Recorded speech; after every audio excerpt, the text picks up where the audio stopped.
Again, the thing is, people are like, I took fat burner today, so now I'm going to be real ripped. No, you're not. Not if you're sat there eating pizza. What do you think this is?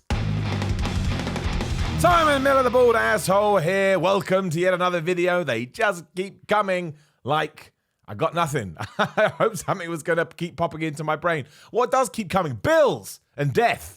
Don't want to go down that road. Anyway, we did a Q&A last month now. I said I'd do one once a month, especially because off that one, a bunch of people said, Simon, you didn't give us any time to leave comments and questions, which was fair. I was in a little bit of a rush. So this time I've given it like a good week or two, however long it's been. And yeah, we will do these once every 4 weeks. Also gives me an absolute cheap way to pimp out my Patreon, patreon.com/Simon316. Link in the description below, because we do these once a week. Cost $5. And there's a bunch of other tiers on there. Don't worry if you don't want to do it. I'm just throwing it out there. I've got a bunch of questions too, because again, last time everyone was like, you didn't do enough. Well, I'll get into them as much as I can. Now, I've got the first question.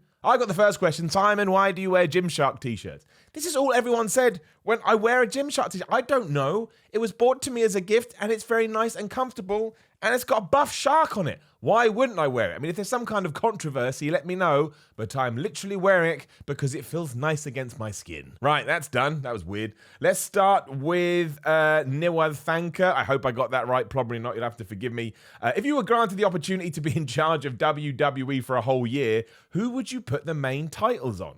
Well, this is one of these fantasy booking questions, obviously about pro wrestling, something I'm massively into and did before stupid global pandemic came along, and hopefully we'll get back to it. I mean, the people that I would put it on would not necessarily do well, right? Because I have my own biases. But on SmackDown, genuinely, I would remove Big E. I'd keep him in the New Day, but I would build Big E up as a single star and absolutely make him my world champion, because I think he ticks every single box. And I think, you know, again, with the right storyline, people would buy into it. And over on Raw, I actually think Drew McIntyre's a great choice. The only thing that's going against him right now is the lack of fans. But in terms of someone that I thought should have had a better title run, especially now, because I think they're a more well-rounded character, it'd be Kevin Owens. And that's for exactly the same reason as Big E. I just think they have an intangible quality. Oh, big words. But what am I doing? An intangible quality that speaks to more than just the wrestling fan. And Kevin Owens especially, because he doesn't look like a wrestler. Obviously, Big E looks like he could eat you alive. But there you go, you see? I think it's a good, wait for it, big word, juxtaposition. The man Ido says, Q&A, when you wrestle, do you prefer to be heel or face? That means good guy or bad guy, in case you're not a wrestling fan and you're watching this. Well, I would love to be a bad guy when I wrestle, but so far nobody has given me the opportunity. I had it once kind of by a de facto situation, because I was wrestling up in Scotland, and, you know, I'm an English guy in Scotland. They hated me, and it was one of the best times I ever had. You can be such more of an asshole when you're a bad guy in a wrestling ring, because you can break the rules and you can hit people aggressively, and yeah, you can almost be somebody you're not, or at least that's how I saw it. But most places do book me as a good guy, and, you know, that's fine too. There's nothing better, genuinely, probably in life, than your music hitting and a bunch of people going, yeah, and cheering for you. It just fills up your self-worth tank. I've said this time and time again. I totally believe if wrestling could just be, you get your entrance music, you get a big reaction, you walk down, you slap everyone's hands, and then you just turn around and go back up the entrance ramp and leave, and just fill up your self-worth for the day. That's all people would do. I mean, I actually do like the physicality of it as well, but I like being both. But I think simply because I haven't done it very much, yeah, right now I'll say heel. My man Jay says, what do you eat on days that you have a wrestling match? I want to become a pro wrestler, but literally anything I eat bloats me, and I'm wondering what to do about that. Well, the first thing you should do is go to your doctor, my friend. Not everything you should be eating should be bloating you. You may have some kind of IBS or some kind of digestion problem. And there are certain foods that are going to bloat you, like oats. I like oats, but I sometimes struggle with them, and we don't need to get into that. That's absolutely boring. But I will say, on days that I do have a match, kind of hard because you want carbohydrates, because carbohydrates will fill you out and make you look bigger. But again, sometimes, yes, they will make you bloat. It kind of depends on how I feel. If I wake up and I feel tired and I feel like, you know, my body's not going to be operating at an optimum level, I will actually just cut out carbs that day. I'll make sure I have some before I wrestle to get energy. But yeah, I mean, look, we've talked about body issues on this channel lots of times, and I'll do it again should you so I wish. But I was terrified about going out there in my pants, hence why I wore like a baby diaper thing. It wasn't a diaper, but like a baby grow when I first started wrestling, because I was so intimidated by other people seeing me half naked. So sometimes if I feel that way, yeah, I'll absolutely cut out carbs and I'll stick to, sometimes I just eat protein for the day. I mean, you should never do that. But again, you get in here. But I think the main thing we need to take away from this is go and get you shouldn't be bloating off everything. That's not cool. And bloating does suck. But it could just be a water weight issue. Maybe you're not drinking enough water. Don't forget that too. A lot of the time, when you are bloating, it is because your body is holding on to water because you haven't drunk enough water. And I know that sounds like voodoo, sounds like Papa Shango's about to come in here, but the body is a crazy thing. We talked about this yesterday. Think of all the stuff it can do. Think about your brain. You don't even use your brain at 100% capacity, so why do we even have brains? Well, obviously, because we die. Don't worry about it. XDerp2, I can't pronounce that, says, if you had to give up the Y series or Ups and Downs forever, which one would you give up and why? The irony of that question, obviously referring to my work on What Culture Wrestling. Please go check them out and subscribe. It's where I do all of my professional wrestling content, and I flip and love it. I mean, it would be the Y series. Not that I don't love it, but Ups and Downs is more, it changes all the time, right? Because I don't know what WWE is going to do, and I get a massive kick out of sitting there on my sofa and watching through Raw, SmackDown, or AEW, or whatever I get to do. And just not only can I critique it, which again, if you had told me when I was a kid that was going to be part of my job, I would have just lost my mind. But when they do something dumb, I don't actually have to get that annoyed about it, like a lot of fans do. I can go, this is awesome material for my show. Hopefully I'll do it until the end of days. Ryan says, when did you decide that you were going to start training to become a wrestler? Well, actually, I tried 3 times, 2 times. I tried multiple times. So the first time I tried was when I was 3 times. First time I tried is when I was in university, and I didn't have any money, but I took a train down. I went to university in Manchester, and I took a train down to Sheffield or Nottingham or somewhere like that. And I got all this information on the internet. I mean, the internet wasn't what it was today, but you could still get some details from there. And I went down to this big warehouse that said they had training sessions every Sunday. Got there. This building was derelict. And I was like, okay, well, that website was out of date. And I just couldn't find any more information on schools around me. And again, because I didn't have any money, I kind of felt, I mean, I probably should have pushed for it more, but I didn't, is the truth. There's no point pretending otherwise. And then I was lucky enough to go to WrestleMania 24, and that inspired me so much that when I came back, I remember I came back on a Tuesday, Wednesday, and that weekend I went to wrestling school. And an opportunity presented itself there. I'm not going to get into it. Maybe we'll do that on a separate video. But I just wasn't mentally prepared, I suppose, at that age to, I was like early 20s, I guess I wasn't mentally prepared for the difficulties that come along with wrestling. It's not an easy ride. And the particularly person that was training me, I felt, kicked my ass too much. But that's probably on me. That's probably on me at the same time. And that kind of got me down, I suppose, to such a degree I just stopped doing it for a while. And then I went through some stuff in my life and I sat down and I was like, right, Simon, what do you want to do? Before you keel off at 70, 80, 90 years old, if you're so lucky, what do you want to not regret? And it was wrestling. I want to get wrestling done.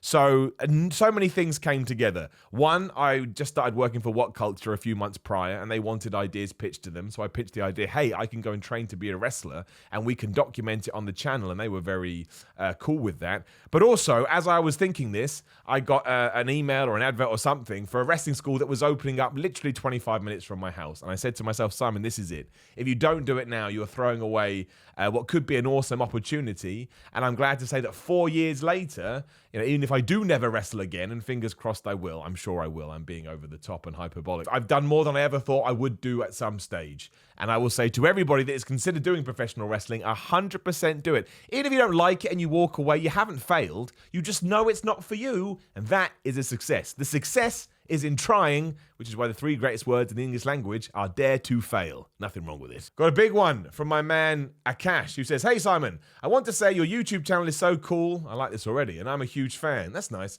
My question for you is, how do you know when to stop trying to lose weight? What are the signs enough is enough? I've been working out for 2 years now, and in total I've lost 70 pounds and I feel great. My goal was to lose another 20 pounds, but recently I've noticed a huge change in my energy and my weight loss has stopped, and I'm maintaining the weight I am at, and I feel good and happy with my weight. I hope the question makes sense. Thanks again, Simon, for the awesome YouTube channel. That's a very nice message. Thanks for watching, dude.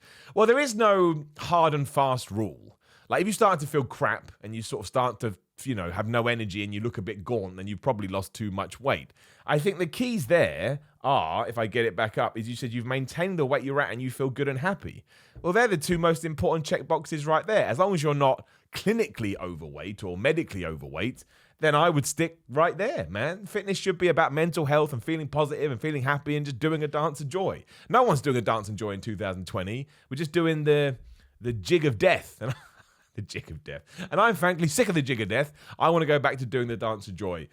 But yeah, there is no hard and fast rule. I don't want to give too much information because I don't know what your weight is. I don't know where you're at. I don't know what you look like. But if you're happy with how you look and you're feeling good, then I would say, yeah, why do you need to drop another 20 pounds? It's different if you have a specific goal in mind. As we said before, if you're ever going to do a bodybuilding contest and get down to, sub 8% fat, a lot of people are going to feel crap, because you're not ever meant to be that low, but that's a different kind of crappiness. But yeah, it really is about how you feel and how you look. Like, I've dropped a bunch of weight before, and your face is hanging off you like Skeletor from He-Man. Silence, you funny fool! But it sounds to me like you're in a good place. So I would just say keep doing it, maintain for a while. And then, if you feel like you want to drop a bit more, maybe just aim to drop 3 or 4 pounds as opposed to 20, and then reassess, and then just, copy and paste and repeat. My man Lewis says, do you feel the Undertaker should never have lost his WrestleMania streak? I mean, Brock did not at all need the push. It was decades in the making, and I feel it just got swept away.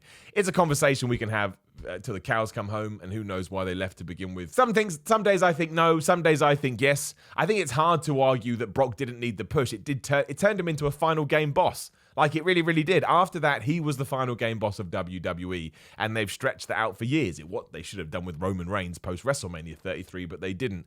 But the streak was so cool, and it added so much to WrestleMania that, like I say, some days I wake up and I'm like, he shouldn't have lost. It doesn't really bother me that much. I love the moment for the reaction by the fans, which was genuinely real. So, it's 50-50. Nicole says, hey, Simon, I doubt you will answer this. Ha, you were wrong, Nicole. And now I'm laughing at it. But do you still talk to Ben, Peter, and Michael from Vidiots? I've watched them since all of you worked at What Culture. They're the reason I started watching your channel. That's nice. Hope this wasn't being too personal or rude. It wasn't meant that way. You're awesome. No, it's not personal or rude at all. I do still chat to them all. They're all lovely, lovely guys. I know how much they like to ridicule me on their channel, and I'll let you in a little secret. Every time they do, it puts a massive smile on my face. But yeah, 10 out of 10 human beings. I met a lot of awesome people through What Culture, and they are certainly in that category. My man, Tazeventos, says, hey, Simon, I really like your videos. Keep it up. Oh, thanks, dude. Do you think that good quality fat burners can give an extra boost at the gym, or are they a well-marketed scam? Any alternatives? I don't mind fat burners. The problem with fat burners is, as you've kind of touched upon, is how they're marketed. Because they will pretend that all you need to do is take a fat burner, and a week's time you will have dropped 14 pounds, which is both impossible, and if you did do, you'd probably die. But they are good. They will work. Like, the only reason I don't take them is because I sweat like a mother hubbard and I can't handle it. Like, the one I've got is got a bunch of caffeine and some chili powder in it. And look, it's great. It gives you massive energy. So especially if you take it before you do cardio, you will absolutely smash it. But I'm sweating for 4 and 5 hours. And also, I'm predispositioned to getting damn spots everywhere. So that's the last thing that I want. So, no, they are good. Find a right one. I still think some are overdosed to quite the extreme. But just don't treat them like the be-all and end-all. They're not going to be your solution to fat loss. You still need to be in a calorific deficit. You still need to be working out hard, training your ass off, putting everything in, getting your diet right, doing the dance of joy, as we've already talked about. So they are fine as a supplement, as an addition. They're just not, again, the thing is, people are like, I took a fat burner today, so now I'm going to be real ripped. No, you're not. Not if you're sat there eating pizza. What do you think this is? Nick the Stick, definitely his real name, says, what has been the hardest part about doing YouTube? Good question. Probably, daily uploads can be hard sometimes. So that's mostly on me. I get worried about the content I'm putting out there. Is this interesting? Do people want to watch this? And so on and so forth. But it's two things. It's the quality barrier, which I guess we just touched upon, but it's also, you get obsessed with views, right? You get obsessed with this mythical number. And YouTube has broken that, because really, to make any money on YouTube, you need to be doing hundreds of thousands of views. And imagine that. Imagine you're a band. What band can sell out stadiums that have hundreds of thousands capacities? They don't even exist. Like, massive stadiums have 100,000 people in them. You're like, whoa, 100,000. Most bands, if you're super, super big, are playing to auditoriums of 20 to 25 to 30,000, which is still incredible. But if you do a video on YouTube after, not even after a while, it's all relative, right? But my point is, you can do a video that does 20,000 views, which is absolutely incredible. But because you see the likes of PewDiePie or, anybody, pick your YouTuber, doing millions or even hundreds of thousands, you start thinking, well, am I doing this right? And you forget that what YouTube is about is the connection with the audience, the engagement, the comments, the likes. That's the cool thing about YouTube. It's the instant reaction, the instant feedback you can get. Like, this video will be up sort of, in a day or so. I'm like, wow, and now instantly I get to have another conversation. But you do lose track of that because you want to be successful. And there's the dangling carrot. It's exactly the same as fitness. But, I think as long as you're self-aware and as long as you give yourself a kick up the ass every now and then. I love YouTube. I fell in love with YouTube like a decade ago. And I've been trying to smash it ever since. I like to think that I've done okay. But do I want to do more okay? I do, because that's just the nature of me. My man Cyan says, do you put pineapple on a pizza? I mean, look, here's the deal. Would I put it on out of choice? No. If somebody offered me some pizza with a pineapple on and it was cheat day, would I eat it? Yes. I don't think it's that bad. I like pineapple, and cheese and pineapple's quite good. Derek says, do you train in the morning before you eat? Well, I do fasted cardio. We've talked about that, again, so much on this channel. Are there scientific studies saying I shouldn't? Yes. Do I appreciate that? Yes. Do I do it anyway because it fits my lifestyle? Yes. So I do morning cardio, but no, I'd never train before eating. Even if I was going to train in the morning, I would always have breakfast. Some days I do. At the weekend, I train earlier. I always get some food in me. I know some people don't agree with that, and that's great. I'm not saying there's a right or the wrong, but for me personally, I want to have the energy. I want to have those carbohydrates. I want to lift and push it as hard as I can, and it just benefits me. So the answer is no. Marsh says, do you have a middle name? I do. It's Jeremy, and my parents wanted to call me Jeremy Simon, and they changed their mind at the last minute. Richard says, what are your favorite and most hated exercise? Well, my most hated exercise is probably lunges, walking lunges or farmer's walks. They make me want to just rip my own head off, because that way I'll be dead and I won't have to do lunges and farmer's walks ever again. And I also choose to rip my own head off. So again, I was in control, which is fine. My favorite exercise is probably deadlifts, or I quite like shoulder presses or military raises. I don't know why. I guess it's because it's such a simple exercise. I'll go with deadlifts. I love deadlifts. Again, it's the classic thing. How heavy a weight can you pick up the floor? Dead. Awesome. Wrestling is great says, why are you so good at losing hair? Well, it's not really a good or a bad thing. Like, my dad is bald, my brother is bald, my granddad was bald, his dad was bald. It just runs in the Miller family. I'm bald. Stop being a jackass. Joke, kinda. Tom Talks Rubbish says, favorite Christmas movie? Easy, Jingle All the Way. Carl goes in with, what is your favorite classic video game and console? Love your videos, homie. Big love. My favorite classic video console is the SNES, the Super Nintendo. And my favorite classic video game, I guess, would be Link to the Past. And finally, Gwynny HD says, I know this is a hard one to answer, but what do you think is the key to happiness in life? Also, any tips on how to stay positive even when everything seems to not go your way? Love your videos, by the way. Keep up the great work. Well, you've all boosted my ego today, so thank you. What was the first bit? What do I think the key to the happiness of life is? Well, again, it's going to be different for everybody. For me, the key to happiness in life is to just pursue the things that deep down your gut is telling you that you should pursue. There's other things too. You need to have friends. You need to have family. You need to have balance in your life. Of course you do. But to me, we all have dreams, right?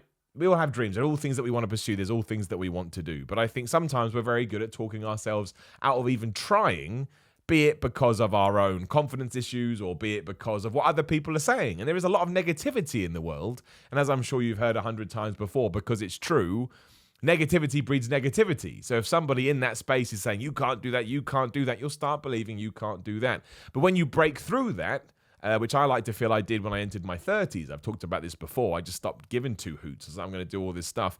And when you start actually pushing yourself, to me, all of a sudden, there's just this great freedom that you find. And in that, I found happiness. And as we've already mentioned, it's not about being, not successful is not the right word. It's not about achieving in that good given thing. We all want to achieve. It's about trying to do it in the first place. I say this all the time, and I'm a boring, bald asshole. But I truly believe it.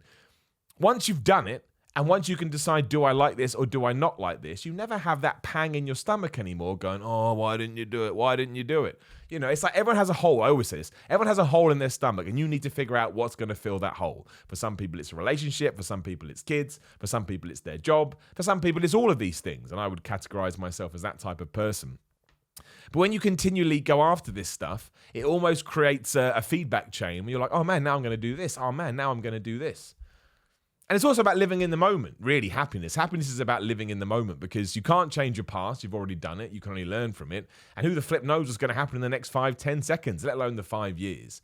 I mean, how many times have you kind of created a scenario in your mind and then worried about it and realized, I've literally just made this up? And we all do it. But it's about acceptance and it's about realizing that not every day is going to be okay. Like you also said, how to stay positive when things don't go your way. That's how you do it. You realize that you're not going to be positive all the time. And that it's okay to feel bad, it's okay to feel sad, and it's okay to cry. My word, do I go on about this? And look, even I do it. Even I sometimes, if I cry in public, feel a little bit silly. But we have tears because that's the human body's way of just trying to sort out whatever it is you're trying to sort out. It's a natural, normal reaction. We just put all these connotations on it, especially when it comes to blokes. Like, he's crying, what a loser. But that's where I think positivity comes into it. No one is ever going to wake up every single day and be super positive, man. You just can't be, or woman. It's not realistic. But when you accept that and when you understand it's okay to feel bad, sad, mad, whatever, crazy words you want to use, all of a sudden you're like, I'm just going to ride this out. And when I do get back on a more even plane, what can I learn from that? How can I educate myself? And so on and so forth. And I know I sound like a hippie trippy asshole, but I do believe it. And you are free to take that advice and you're free to take it and put it in the toilet and then do a crap. It's a terrible way to end. There you go. There's this month's Q&A. We'll do another one in early August, but I really do massively appreciate all your support. YouTube channel's kind of been bubbling away recently. And hey, talking about success, it makes me feel good, and it's a great feeling. Like the video, share the video, smash the subscribe button, hit the bell, ding, ding, all of that nonsense. I've already mentioned my Patreon at SimonMiller316 on Instagram and Twitter if you want to get in touch that way. And yeah, I'll see you soon.